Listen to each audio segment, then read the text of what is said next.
Hello students, today we are going to start with the topic that is from the book to cultural change. Now this topic is basically the social reforms during 19th and 20th century. Now this topic shows the radical movement, that is the rapid movement in the social status or social background where the society changed in a rapid way and formed a liberal nation. Now this reform was basically opposing the colonial rule, that means the Britishers, the Portuguese rule and the explorers who came and imposed rule upon us. Now this was basically upon the colonial masters or against the colonial rule. Now let's go through the points. The social reform movement was emerged in India in 19th century across the challenges that colonial Indian society faced. So at that time Indian society faced a huge problems at the colonial period, that means the British era. Now you probably are familiar with the term that is a social evil that plagued Indian society. Now that was called the social evil. The well-known issues such as sati, child marriage, widow remarriage and caste discrimination. So these were the notions or these were the topics that was being highly discussed in that period. So it is not the attempt were not made to fight social discrimination in pre-colonial era. They were central to Buddhism, to Bhakt and Sufi movements. So what marked the 19th century social reform attempts was the modern context and the mixture of ideas. So this reform was, all liberal reform was basically with the modern context and with the merged up with the traditional ideas. So it was a creative combination of modern ideas, of Western liberalism and a new look on traditional literature. So it was basically a diffusion of both cultures.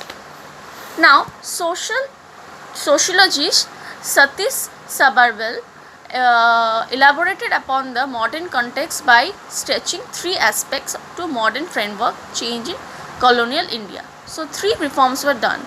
First reform is the modes of communication, forms of organization and the nature of ideas. So this three reform was done in that time by sociologist Satish Sabharwal. Now new technologies speeded up various forms of communication. First is the printing press, telegraph and later the microfilm. Movement of people, goods through steamships, railways helped quick movement of new ideas. So basically there was a easy transport where the new facilities or new technologies developed and made the diffusion of people with diverse cultures. Now within India, social reforms from Punjab and Bengal exchanged ideas with reformers from Madras and Maharashtra. Keshav Chandra Sen of Bengal visited Madras in 1864. Pandit Ramabhai travelled to different corners of country. Some of them went to other countries. Christian missionaries reached corners of present-day Nagaland, Mizoram and Meghalaya. So there was a diffusion of the cultures or modern technologies with the concept of modern liberalism and traditional idea. So there was basically upliftment in the society. Now modern organization like Brahmo Samaj in Bengal, Arya Samaj in Punjab was set up. All India Muslim Ladies Conference was founded in 1914. India reformers debated not only just public meeting but through public media like newspaper and journals. So this newspaper and journals played a very important role in that time. Translation of writings of social reformers from one Indian language to another. So translation was basically done from other language to Indian language to a basic common language, that is the English. New ideas of liberalism, freedom, new ideas of homemaking and marriage, new roles of mother, daughters, new ideas of self-consciousness, pride in culture and tradition emerged. So this was a new concept which emerged that time of liberalism. Now there was another notion, that is the idea of female education, that was very much important at that time. So women were being in a depressed state. So significant it was the social reformer Jyotibai Phule who opened the first school for women in Pune.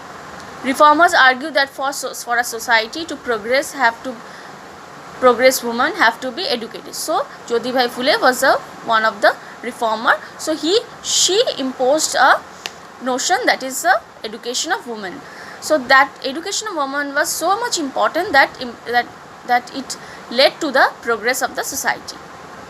Some of them believe that in pre-modern India, women were also educated. So earlier times, women also educated. Thus, attempt to justify female education were made, of course, to modern and traditional ideas. So female education was basically a merged up idea with modern and traditional ideas. They actively debated the tradition and modernity. Jyotirbai Phule thus called the glory of pre-Aryan age, while others like Bal Gangadhar Tilak emphasized the glory of Aryan period. In other words, in 19th century reform initiated a age of questioning, reinterpretation, and both intellectual and social growth. So this 19th century age is basically the age of reinterpreting, questioning, and intellectual and political growth was, or social growth was there in that period. So this was a common aspect in that period. So I hope you have understood some content from this topic. I will discuss the topic again in a brief way in the next class. So thank you, students.